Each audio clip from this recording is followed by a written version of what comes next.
एक आदमी गलती से बौनों के देश में पहुंच गया। उसका पूरा शरीर रस्सियों से बंधा हुआ था, जूते भी ताले में जकड़े हुए थे। अचानक पॉल ने जोर से आवाज लगाई, लकड़ी के खूंटे उखाड़ दिए और खड़ा हो गया। तभी सेनापति अपने घोड़े पर सवार होकर आया और भाले से उस पर वार किया। फिर कुछ सैनिकों ने मिलकर कांटे वाले हुक फेंके और पॉल की मोटी कमर में फंसाकर खींचने लगे। पॉल सहन न कर पाया, जमीन पर गिर पड़ा और बेहोश हो गया। जब वह दोबारा होश में आया तो देखा कि वह फिर से बंधा हुआ गाड़ी पर रखा है, जिसे धीरे धीरे बौनों के राज्य की ओर ले जाया जा रहा था। राजकुमारी ने भी इतना बड़ा आदमी पहले कभी नहीं देखा था। दूसरे दिन पॉल को खेत में ले जाया गया, जहां उसे हल की तरह गाड़ी खींचने पर मजबूर किया गया। इसी बीच राजमहल पर पड़ोसी दुश्मन राज्य केसी के हत्यारे ने हमला कर दिया। सेनापति ने तुरंत पॉल को मोड़ा और उसे महल वापस भेजा। पॉल तेज कदमों से दौड़ा और 60 किलोमीटर प्रति सेकंड की रफ्तार से महल पहुंच गया। सेनापति ने उसे जमीन पर गिरने को कहा और खुद कूदकर राजकुमारी को बचाने चला गया, पर उसने सैनिकों को रोक दिया कि कोई मदद न करे।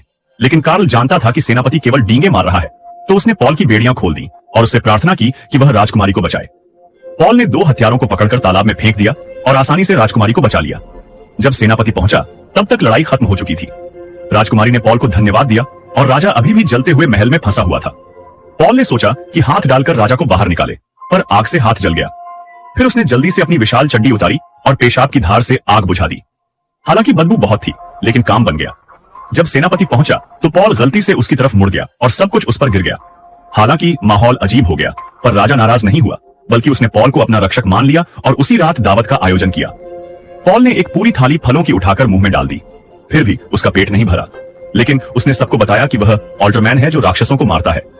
लोग उसकी बातें सुनकर हैरान रह गए और उस पर गर्व करने लगे।